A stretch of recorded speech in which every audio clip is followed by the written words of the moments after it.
Ready? Okay. So I want to thank you all for coming here today. My name is Ramirez, and I'm going to do my speech on immigration. So first, I want to put you in a scene where you're eating with your family, and all of a sudden there's a knock on the door. You go and answer the door, and there's a policeman outside asking you who you are.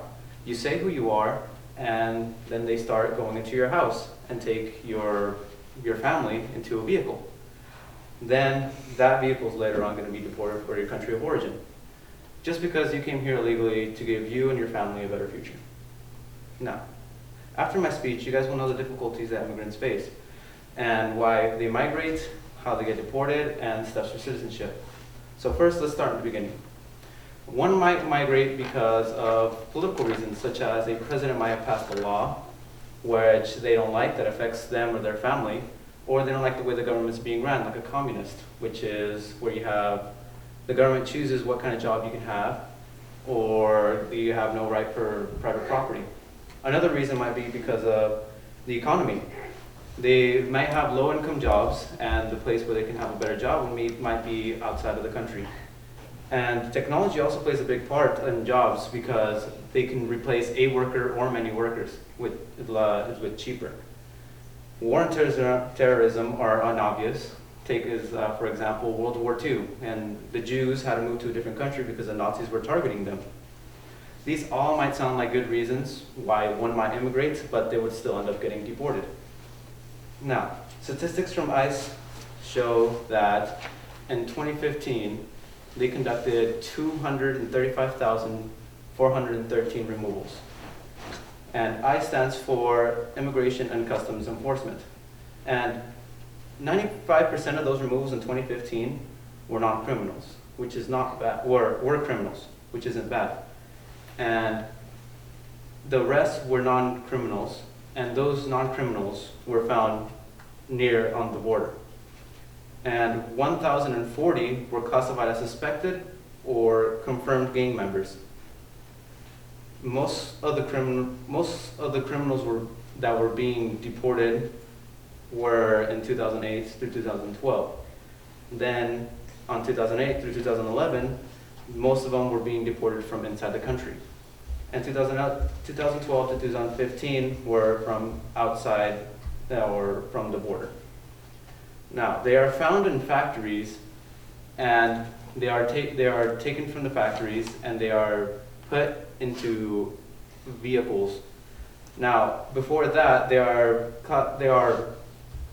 classified under OTMs, which stands for Other Than Mexican and Mexicans, because most of the people that come to the U.S. are Mexicans, since they're right next to the United States.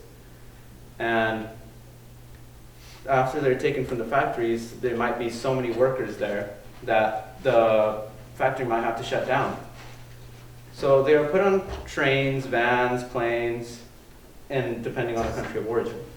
Now, on all this, so they won't be deported, they would have to become a citizen. And according to the USCIS website, there are 10 steps. The first one is to find out if you're already a citizen or have a green card. The second one is if you are eligible to become a citizen. The next step is to fill out the N400 form, which is a form to apply for citizenship. Then submit the form, and you will get a receipt saying your case number, which you can look up online or over the phone. Then you will be appointed to a biometrics appointment, which you would leave your fingerprints there. And after that, you will have an interview with the USCIS person to finish naturalization. Now, after all that things have been done, you will get a response from USCIS. Either you'll be granted, continued, or denied citizenship. If you are access citizenship, then you will receive a notice to take an oath of allegiance. You will then take that oath of allegiance to the United States, and after that you will understand your U.S. citizenship rights. Why, you might ask yourself, why won't they just do that? Well, step 2 is the hardest step, if they're eligible. So, as an example, my parents came over here, and they had to leave in 2005 because my mom had to have surgery because they couldn't afford her surgery here. So they left. And they came back and they wanted to decide to get papers, but they have to do 5 years in Mexico for each time they've crossed over, so that'll be 10 years. I have a little brother who is 6, so if they do that, they won't see him until he's 16.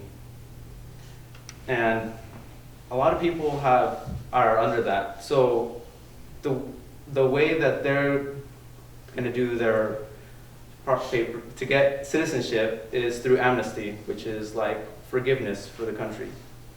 So an immigrant has to do all these steps in order to become legal. These are difficult steps. These are difficult steps for them, as in the economy that will be bad for their country and their government. They also have to worry about deportations, and they have to do all those steps, which could be risky through amnesty, like I have explained. So I ask you, do you think our immigration system should be changed or should stay the same? Thank you.